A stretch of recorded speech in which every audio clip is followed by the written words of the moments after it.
So you Yeah, it was mentioned fun. you using like your own signature strategy. Yeah. Whether you want to share that or just in general kind of effective techniques for manifesting. Can you Yeah. just No, talk to us about? let's talk about it. All Yeah. right, let's So go. Let's get into my your let's strategy. go. My first book that I wrote in 2018, it came out in 2019, was called Make It Happen. And it's been really successful, like international bestseller. And it's because of this particular formula for manifestation. And it's called the manifestation equation. And the equation goes thoughts plus feelings plus actions plus faith equals successful manifestation. And it's only when all four parts of the equation are working together that manifestation becomes this like really easeful practice for you. So the way that we sort of apply the equation, I mean, there's a whole book written about it, but the really kind of basic top level approach to it is we have like an intention, something that we want to manifest in our lives. So Erica, do you have like an intention around something that you're sort of calling in at the moment? How specific or granular does it have to be?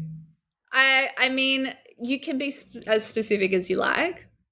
Um, well, I guess I foresee a future for myself where I'm doing a hybrid of things that I like. So I'm not pinned to one job. I've got a few things on the go, and my day is filled of like all these multifaceted parts of who I am as a across my day.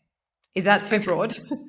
It is a little bit broad, but we can work with it. We can work with it. Okay. Maybe So we can what you do would making this podcast, I guess, a full-time thing. Yeah, okay, let's do that. So what you would do to start is you would write that down as an intention and you'd write it in the present tense as if you already have it, right?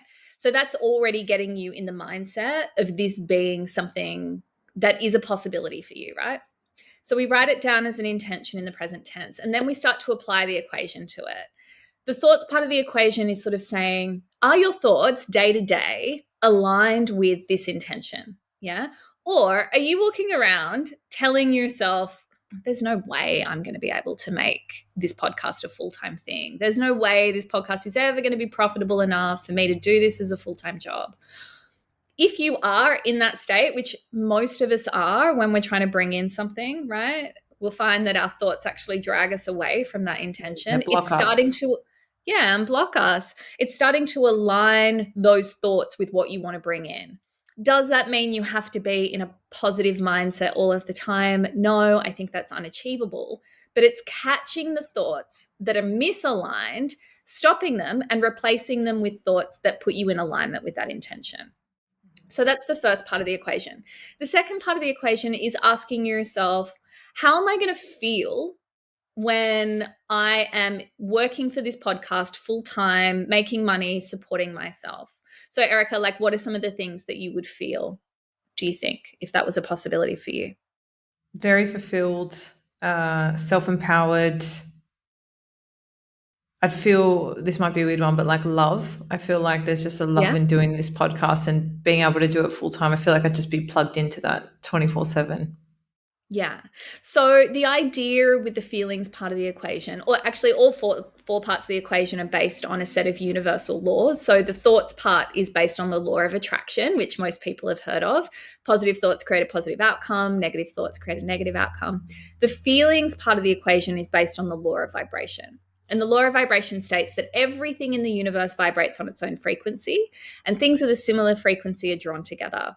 And to get that vibrational frequency shifting within you, it all comes down to how you feel, right? So I would encourage you to be feeling the feelings of love and fulfillment and everything that you feel like that podcast is going to bring to you right now before it's already happened.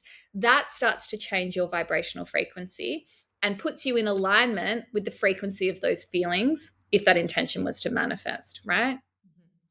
Then we get to the action component. I think it's the easiest part of the equation. It's you and the piece that you play, yeah, in your manifestation. What actions can I take to get one step closer to this intention manifesting? And, I mean, the book takes you through like all the different facets of that, but it's basically like, what tiny little action steps could I take every day or every week to get myself one step closer? And really, Mhm. like, holding up your end of the bargain. Because then we get to the fourth part, which is the faith piece. And this comes down to trust, surrender. This Mm. idea of manifestation really is a co creation piece between you and the universe. And action and surrender is the beautiful dance that you do. I'll take action, but I'm also going to trust that I'm being supported by something greater than me. Yeah. Hmm. And if it's not this thing that manifests, it's because something better is on the way. Because Yes. here's the thing with manifestation, your self worth and your ability to manifest are directly correlated. So you'll probably find this for yourself and everyone listening in the areas of your life where you have quite a high level of self worth. You'll find it really easy to manifest things. They just sort of happen really easily. And in the areas of your life where you feel less deserving of things and your self worth is a little bit lower, you'll probably find it quite challenging to manifest in those areas. So having this sort of like deep, deep, deep sense of faith that you're worthy of the things that you're bringing into your life. And if you can't bring them in, it's not because there's anything wrong with you. It's because, maybe there's some limiting beliefs there. Perhaps your thoughts are not aligning. Perhaps you're not in the right vibrational frequency. Perhaps you're not taking the right action steps. Hmm. Yeah.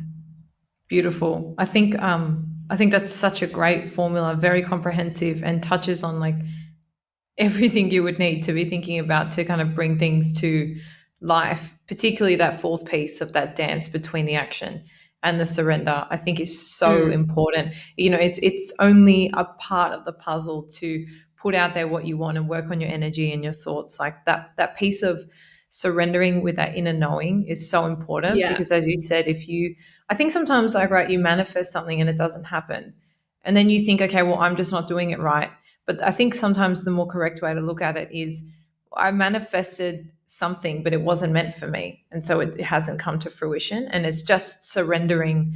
Even recently, I had a job interview for something that I thought I really wanted. And then when it came to crunch time, I just said, you know what, I'm actually just going to fully let go, because if it's meant for me, it will happen. And if it's not meant for me, it won't happen. And I didn't get the job. And now when I look back with hindsight, it actually makes me excited, because I think there's something better out there, or there's something more fitting for me and my life where I'm Yeah. at right now.